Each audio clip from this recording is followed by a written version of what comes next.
Hello everyone, जय हिंद। How are you all? कैसे आप सभी? I hope you are all good. आप सभी अच्छे होंगे and welcome again this YouTube platform. आप सभी का स्वागत है इस यूट्यूब चैनल पर। और आज हम बात करेंगे इसी सीरीज़ में जवाहरलाल नेहरू की।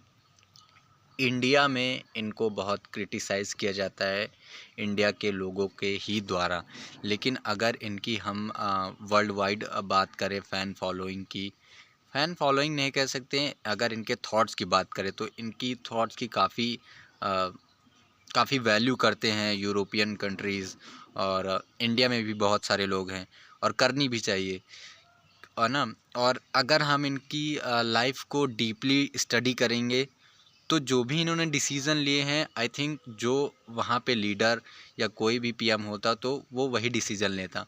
हम बात कर रहे हैं 1962, जब इंडिया और चाइना का वॉर हुआ था, तो हमने बहुत ही पोलाइट वे से चाइना को लिया था, बट उनका डिसीज़न कहीं ना कहीं ये गलत था। तो हम किसी एक डिसीज़न से किसी को जज नहीं कर सकते हैं, लेकिन यहाँ पे सभी कंट्रोवर्सीज़ को हम साइड करते हुए उनकी लाइफ लर्निंग्स को जानेंगे कि उन्होंने अपनी लाइफ में क्या क्या स्टेप लिए और उनसे हम क्या सीख सकते हैं। तो पहला वो है कि इम्पोर्टेंस ऑफ एजुकेशन।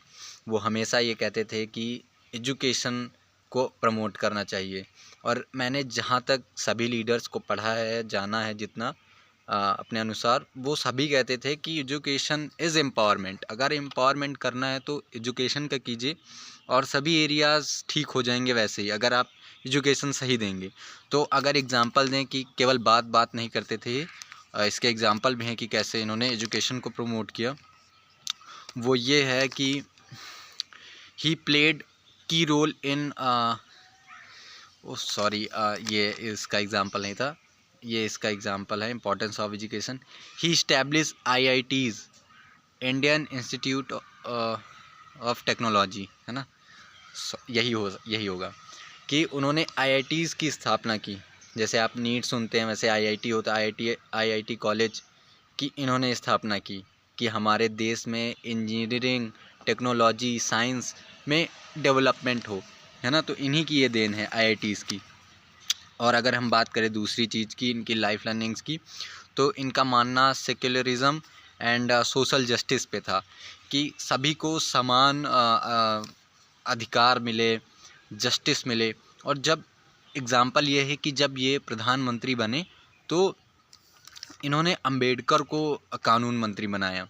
अगर हम बात करें कि अंबेडकर और जवाहरलाल नेहरू की, तो इनकी आपस में उतनी विचारधारा मिलती नहीं थी, बट फिर भी इन्होंने कहा कि आपको इतना नॉलेज है कॉन्स्टिट्यूशन का, तो इसीलिए आप ही कानून को संभालिए, कानून मंत्री। इन्होंने अपने काल में इनको अंबेडकर को बनाया। तो ये एक देखने को मिलता है कि हाँ, ये जस्टिस रखते थे, इक्वालिटी रखते थे अपने थॉट्स में, है ना। और थर्ड और बहुत इम्पॉर्टेंट है, तभी इनको ना केवल यहाँ के लोग जानते हैं, बल्कि अदर कंट्रीज़ के भी लोग बहुत जानते हैं। वो है international cooperation. Nehru believed in international cooperation and diplomacy अगर सीखनी है तो नेहरू से सीखिए, है ना। वो अगर हम बात करें एग्जांपल की, ही प्लेड की रोल इन अ यूएन मतलब यूनाइटेड नेशन, जो भी आप लोग सुनते हैं वो यूएन। तो जब ये इस्टेब्लिश्ड हुआ यूएन, तो इनका एक की रोल था यूएन में, है ना। तो ये कहते थे कि, और अगर इंडिया को वर्ल्ड वाइड किसी ने नाम दिया है इंडिया को, तो वो नेहरू का एक बहुत बड़ा हाथ है। सभी जितने लीडर्स थे, जितने क्रांतिकारी थे, वो इंडिया तक ही सीमित रह गए, बट नेहरू ने इंडिया को वर्ल्ड वाइड प्रमोट किया, इंडिया को एक नई पहचान दी, है ना। तो काफ़ी कुछ जाना होगा आपने नेहरू के बारे में, और कंट्रोवर्सी से अलग होके इनसे कुछ सीखिए, और अगर और डिटेल में जानना हो तो इन्हें पढ़िए, आपका पर्सपेक्टिव चेंज होगा।